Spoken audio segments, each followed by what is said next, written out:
for me. I feel like many things can be medicinal. You know, when I think about music and art, and I feel like medicine implies healing.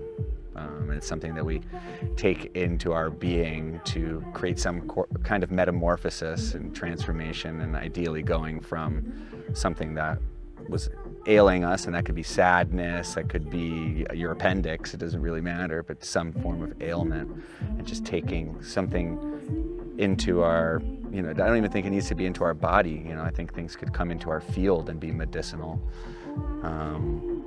So I feel like that could be medicinal. Listen to the cheering, that's medicinal. Yeah, so I just feel like medicine is something that we take into our body, into our field, that creates healing. I feel like you know, for me, I'm always thinking about the intention that I put into my music, at my own detriment, by the way.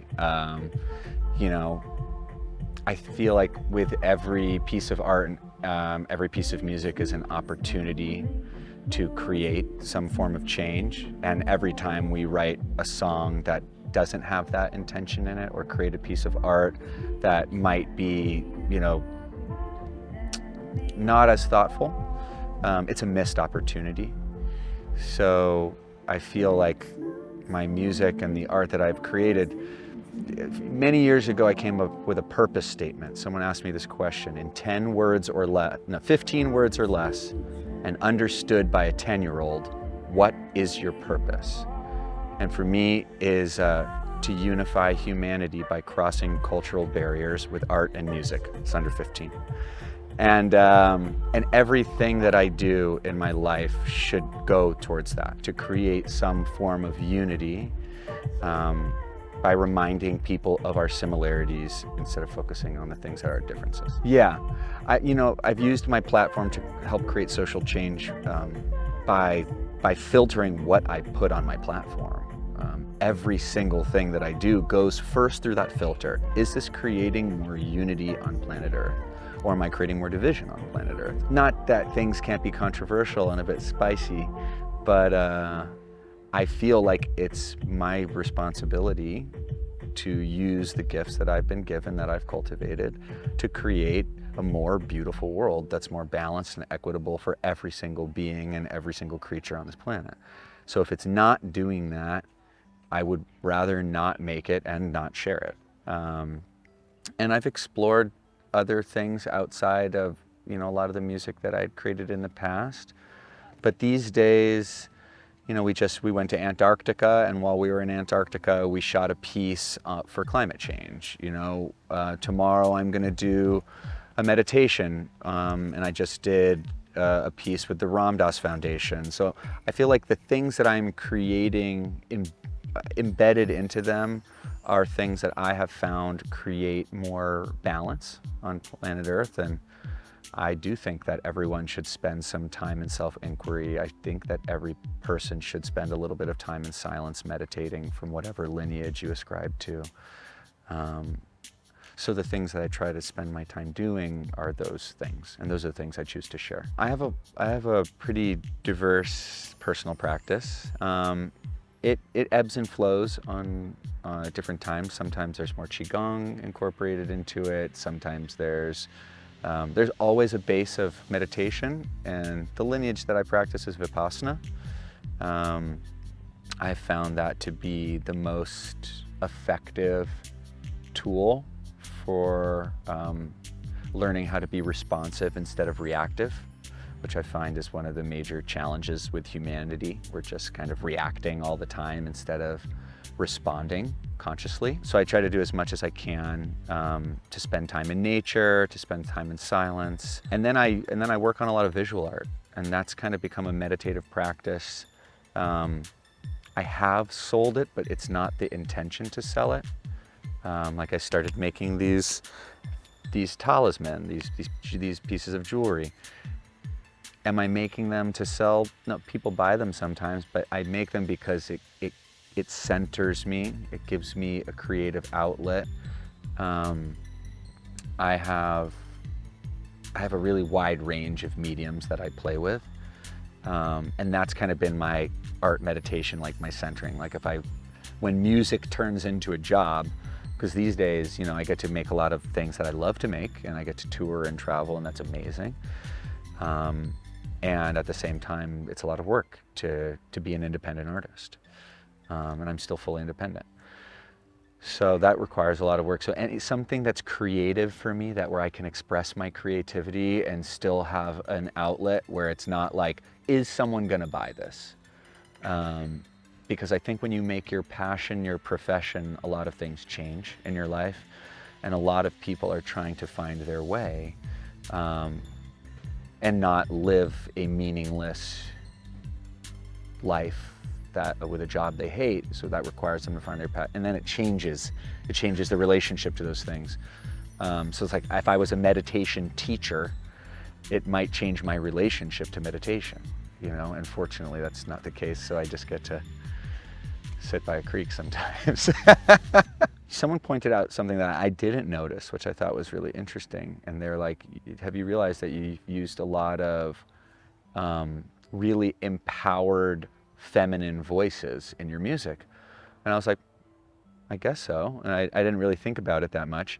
But then I looked back and the amount of women that I had produced versus some of the men at the time, and specifically there were a lot of like A. Laniero, Rising Appalachia, things like this, where the messages in the music were very expansive and empowering. So I find that I want people to feel deeply, right? So I just want people to feel deeply. And I mean, there are a lot of themes that make their way back into my music. I'm in a constant contemplation of death. That's a very real thing that I think about very regularly. Right now I've been studying Marcus Aurelius's Meditations. That's from the Stoic lineage. So, you know, that's like a whole thing. They're constantly thinking about death. One of the things that the theme that came up for me, I just wrote a song called When I'm Gone, and that was a song contemplating my own death. And I was like, who cares? You know, like, who's gonna care? Who's gonna care 500 years from now? Are they gonna care about the music that I made? Or or maybe no one will care. And when I was reading Meditations, he kind of says, he's like, all of the people that you esteem, they're all dead. They will all die. And all the people that they loved, they're all dead too. And all the people that you will love, they're gonna die too. And it's not a negative lens on it. It's just saying that, like, to be a part of nature, you know, to become closer to the cycles of nature. And that's another big theme for me, is like moving the great, like the wheel of time and the laws of change. We call it anicca in the lineage I work with. So there's, you know, a lot of recurring themes, but a lot of contemplation of like, why am I here? Does anything I do actually matter? Does anyone give a shit about any of this at all? And in 10 years, like, you know what I mean? Like, what is the legacy that we leave on planet Earth? I think a lot of artists think about that. I think about it a lot. Yeah, I do. It's controversial advice, I would say. I'll start this off. I was reading Einstein's personal letters, people that would write letters to Einstein. And this guy writes him, and they say, Mr. Einstein, I am a mathematician. I'm okay. I'm a good mathematician. I'm not a great mathematician, but I love math. What do you recommend I do? And he writes back and he says, under no circumstances would I recommend that you become a mathematician professionally. Here's why. It's very challenging to be a mathematician. It takes a lot of effort. It takes a lot, you know, of courage. It's something that you love. And if sometimes when you turn the thing that you love into the thing that makes you money, it ruins it. However, if you cannot do anything else but be a mathematician, and it is the only thing that brings you joy, and you will work very hard at being it, then be a mathematician. And that's what I would say for people who are pursuing the arts. if you are thinking that you're like, oh, I'm going to pursue the arts, this is going to be great, I'm going to do the thing I love and it's going to be happy every day of my life, I'm sorry to break it to you, it's not. It's extremely hard work. It takes an enormous amount of courage to share from your heart. People will shit on your dreams. They're gonna, your favorite song you've ever written, people are gonna hate it, right? And so it takes an enormous amount of courage and strength, tenacity, persistence, patience, and also like a lot of perspective to even know when you are successful, because a lot of people have this definition of success which is completely distorted by what we've learned from society. So our metrics of success are thrown off. But if every single day you wake up and in your heart is music and art or yoga or whatever it is, gardening, doesn't matter, anything, bike mechanic, don't care. If every morning that thing is in your heart and you wake up and the only thing you want to do is that thing, and that thing brings you so much joy, do that thing. And if you struggle, just know that there are a few steps to success guaranteed. And if you have enough patience, enough persistence, and enough passion, and you can find the right perspective, you will find success. So it might take 25 years and it might not look like the thing that you thought it was. Maybe it's not going to buy you your house, but if it's the thing that brings you joy, for me, that's the purpose of life, to be joyful, loving, and kind. So if the thing you're doing is making you joyful, which would in turn make you loving and kind, do that thing. I guess my vision for people here at Medicine when they come join us this evening and tomorrow and the next day, are that they do feel very deeply, and that those feelings stir things up for them so they can find that passion or rediscover it or cultivate it, whatever they have, whatever their relationship is with feeling passionate about something. And ideally that should be connection to other people, loving nature, to be in tune with the cycles of nature, to put their feet on the muddy earth and dance and laugh and celebrate, and to be in a space of joy and celebration, and that they leave the concert feeling more inspired than when they came.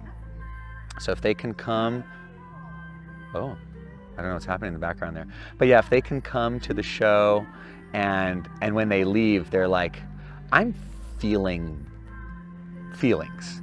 I'd like them to feel really good feelings, to be totally truthful, like joyful feelings, but you know, feel the feelings. It's a beautiful, complicated life, and so hopefully the music can be medicine for you guys. You know, hopefully it can be healing and transformational and connect you to your humanity. Because I think like when we're connected to our humanity, it's so much easier for us to find compassion and understanding for what's going on in the rest of the world. It's really easy to create separateness and to look at other people who are doing things that are different than us, and to look at the choices they're making and say these people are bad people, these people are good people. But I think on a dance floor, there's an opportunity for everybody to come together and to celebrate, and just to celebrate our similarities and to be like one big human family. So that's kind of my hope for everybody.